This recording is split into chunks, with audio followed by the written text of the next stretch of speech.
السلام علیکم ورحمۃ اللہ وبرکاتہ نحمدہ ونصلی ونسلم علی رسولہ الکریم اما بعد فاعوذ باللہ السمیع العلیم من الشیطان الرجیم فاعلم انہ لا الہ الا اللہ واستغفر لذنبک وللمؤمنین والمؤمنات واللہ یعلم متقلبکم ومثواکم وقال تعالى شهد الله أنه لا إله إلا هو والملائكة وأولو العلم قائما بالقسط لا إله إلا هو العزيز الحكيم۔ حضرات، آج میں آپ کے سامنے جس موضوع پر گفتگو کے لیے لب تشنا کھڑا ہوں وہ ہے اثبات توحید۔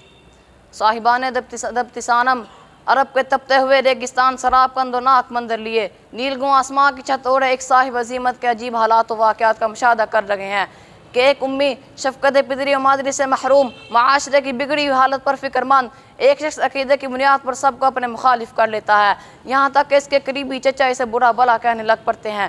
بات نہ عاقبت اندیشہ دیے کہ تو مار باندھ رہے ہیں کہ تاکہ کسی طریقے اسے اس عقیدے کی اشاعت و افشاء سے دور کر سکیں۔ کبھی راہ میں کانٹوں کی سیج تو کبھی اونٹ کی اوج کا کمر پر سجدے کی حالت میں بوجھ، تو کبھی خاک برسر تو کبھی سنگ دشنام بے اثر، تو کبھی حب سے شیب ابی طالب تو کبھی مکہ میں داخل ہونے کے لیے مان کے جالب۔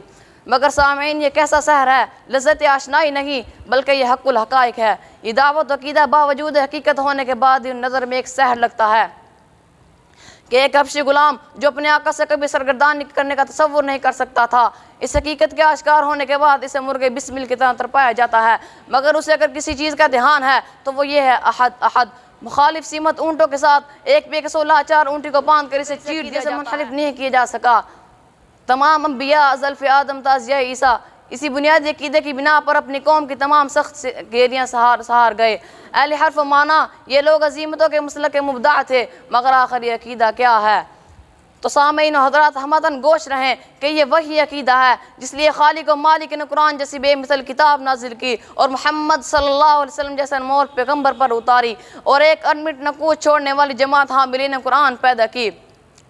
قرآن نے توحید ربوبیت کو بذات سے بیان فرمایا اور اس کی بنا پر توحید الوہیت کو ثابت کیا۔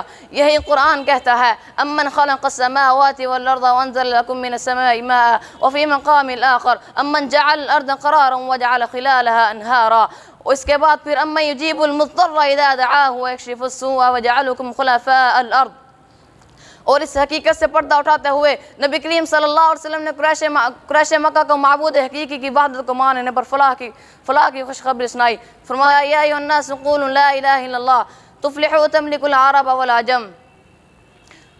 اور یہی یعنی عقیدہ توحید، یہ وہ بنیادی مسئلہ ہے کہ علماء راسخین نے اسے قرآن کی ہر آیت سے مترشح فرمایا۔